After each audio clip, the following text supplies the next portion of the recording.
श्री स्वामी समर्थ. स्वामी महाराज तुमच्या सर्व चांगल्या इच्छा पूर्ण करो ही स्वामींच्या चरणी प्रार्थना करते आणि आजच्या या नवीन व्हिडिओला सुरुवात करते.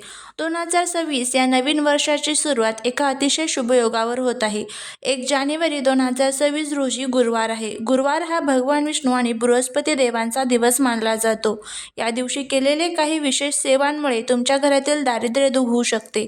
आजच्या व्हिडिओमध्ये आपण पाहणार आहोत की नवीन वर्षाच्या पहिल्या दिवशी काय करावे, काय टाळावे आणि विष्णू लक्ष्मीच्या कृपेसाठी नारळाचा एक अत्यंत प्रभावी उपाय कोणता आहे.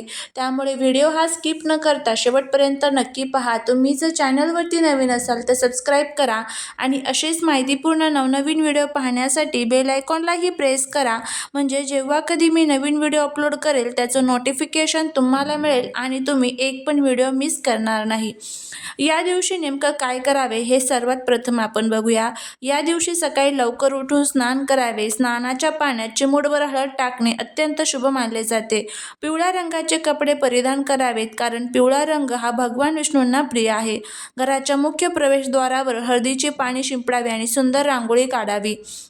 गुरुवारी नवीन वर्षाची सुरुवात होत असल्याने दानधर्माला विशेष महत्त्व आहे. गरजूंना पिवळे धान्य किंवा केळी दान करावीत. या दिवशी आपल्याला काय टाळायचं असतं तर या दिवशी चुकूनही कोणालाही कर्ज देऊ नका किंवा घेऊ नका, कारण यामुळे वर्षभर आर्थिक ओढताण होऊ शकते. केस कापणे, नखे काढणे किंवा दाढी करणे टाळावे.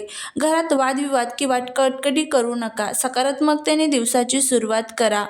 भगवान विष्णू आणि लक्ष्मीची या दिवशी सेवा कशी करावी तर विष्णू सेवा करत असताना भगवान विष्णूंच्या मूर्तीला किंवा फोटोला हळदी कुंकू वाहून तुळशीचे पान अर्पण करा. ओम नमो भगवते वासुदेवाय नमः किंवा विष्णू सहस्रनाम या पाठाचा मंत्र जाप जो आहे तर तो करा. शक्य असल्यास विष्णू सहस्रनामाचा पाठ करा. लक्ष्मी प्रसन्न करण्यासाठी माता लक्ष्मीला खीर किंवा पिवळ्या मिठाईचा नैवेद्य दाखवा. देवी लक्ष्मीच्या समोर शुद्ध गायीच्या तुपाचा दिवा लावा. त्याचबरोबर कनकधारा स्तोत्रमचं पठण जर शक्य असेल तर अतिशय उत्तम. तुम्हाला कनकधारा स्तोत्रमचं पठण देखील करायचं आहे. आणि त्याचबरोबर हा जो नारळाचा प्रभावी उपाय आहे तर तो करायचा आहे. कशासाठी तर दारिद्र्य आपलं दूर करण्यासाठी. हा उपाय घरातील गरिबी घालवण्यासाठी आणि लक्ष्मी प्राप्तीसाठी अत्यंत प्रभावी मानला जातो.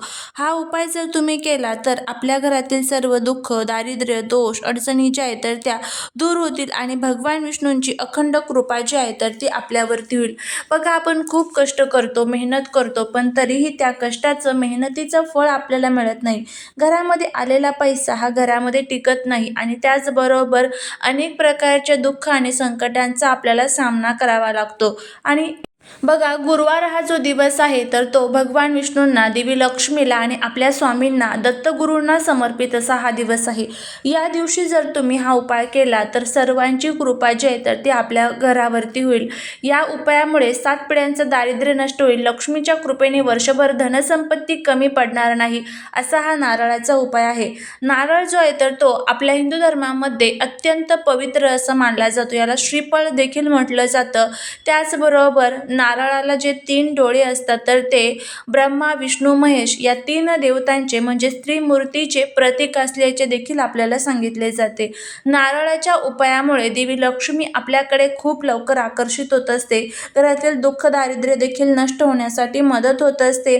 त्यामुळे हा उपाय जो आहे तर तो करून बघा. घरातील महिला असेल, पुरुष असेल, कोणीही हा उपाय करू शकतं. फक्त नारळ घेत असताना ते स्वच्छ असावं. जटावालं जे नारळ असतं तर ते आपल्याला घ्यायचं आहे.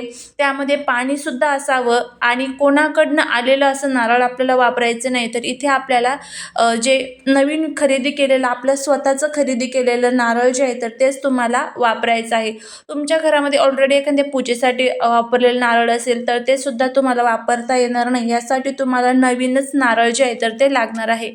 आणि अगदी साधा सोपा हा उपाय भक्तीने, विश्वासाने आणि श्रद्धेने करा आणि बघा, तुम्हाला याचे खूप खूप चांगले फायदे जे आहेत तर ते बघायला मिळेल. घरामध्ये तुम्हाला धनप्राप्ती, लक्ष्मीप्राप्ती, कर्जमुक्तीच्या संबंधित ज्या काही तुम्हाला अडचणी येत आहे तर त्या सर्व अडचणी तुमच्या दूर होताना तुम्हाला दिसून येईल. आता हा उपाय कसा करायचा त्याबद्दलची संपूर्ण माहिती आपण घेऊया. त्यामुळे जर तुम्हाला हा व्हिडिओ आवडला तर चॅनलला लाईक, शेअर, सबस्क्राईब करून कमेंटमध्ये जय माता लक्ष्मी लिहायला अजिबात विसरू नका, जेणेकरून माता लक्ष्मीची तुमच्या कुटुंबावरती, मुलांवरती अगदी भरभरून अशी कृपा होईल. आता हा जो उपाय आहे तर तो करण्यासाठी सर्वात प्रथम सकाळी लवकर उठायचं, स्वच्छ अंघोळ करून रोजची आपली जी काही देवपूजा असेल ती करून घ्यायची आणि त्यानंतर सकाळी संध्याकाळी जेव्हा तुम्हाला वेळ भेटेल तेव्हा तुम्हाला हा उपाय करायचा आहे. तर जे नारळ आपण घेतलेलं आहे तर ते देवघरासमोर घेऊन बसायचं आहे. देवघरामध्ये एक छान दिवा वगैरे लावून घ्यायचा आहे, कारण कोणताही ज्यावेळेस आपण एखादा उपाय करतो तर तो उपाय आपल्याला दिव्याच्या साक्षीने करायचा असतो. या उपायामुळे शत्रू संपेल. एखादा तुमच्या घरामध्ये आजूबाजूला आपले रिलेटिव्स असतात तर त्यांना आपली झालेली प्रगती जी आहे तर ती बंगवत नाही आणि त्यामुळे शत्रुपीडेचा त्रास सुद्धा आपल्याला होत असतो. कर्ज असेल तुमच्यावर ते कर्ज सुद्धा तुमचे दूर होईल. त्यासाठी आता काय करायचं आहे, तुम्हाला नारळ घ्यायचा आहे. एक पाणी असलेला नारळ घ्या, जटा असलेला नारळ घ्या. त्या नारळाला तुम्हाला हळद कुंकू लावून त्यावर एक लाल रंगाचा दोरा, ज्याला आपण कलावा म्हणतो बघा, तर तो कलावा तुम्हाला बांधायचा आहे. कलावा किती वेळेस बांधायचा, तर तुम्हाला तो 7 वेळेस कलावा जो आहे तो त्या नारळाला गुंडाळायचा आहे. आणि मनामध्ये कलावा बांधत असताना जो मंत्र तुम्हाला सांगितलेला आहे, ओम नमो भगवते वासुदेवाय नमः, या मंत्राचं तुम्हाला पठण करत राहायचं आहे.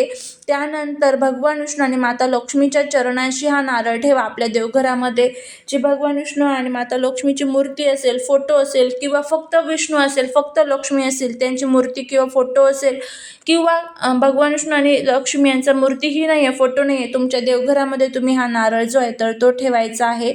त्यानंतर तुम्हाला भगवान विष्णू आणि माता लक्ष्मीच्या चरणी हा नारळ ठेवल्यानंतर तुमची आर्थिक अडचण दूर व्हावी अशी प्रार्थना करायची आहे. दुसऱ्या दिवशी शुक्रवारी हा नारळ लाल कपड्यात गुंडाळून तुमच्या तिजोरीत किंवा धन ठेवण्याच्या ठिकाणी ठेवायचा आहे. या उपायामुळे घरातील नकारात्मक ऊर्जा नष्ट होते आणि लक्ष्मीचा स्थिर वास आपल्या घरामध्ये होतो. 2026 या नवीन वर्षाच्या पहिल्या गुरुवारी हे सोपा उपाय नक्की करून जर पाहिला तर नक्कीच तुम्हाला याचा खूप खूप चांगला फायदा जो आहे तर तो बघायला मिळेल. धनप्राप्ती, लक्ष्मी प्राप्ती, कर्जमुक्ती जे आहे तर त्या नक्कीच होतील. आणि नारळ जे आहे तर ते आपलं लक्ष्मीचं प्रतीक मानलं जातं. गुरुवारनी सुरुवात होत आहे नवीन वर्षाची, त्यामुळे हा नारळाचा उपाय करायला अजिबात विसरू नका. आणि बघा तुमच्या घरामध्ये किती छान याचा जो फायदा आहे तर तो बघायला मिळेल.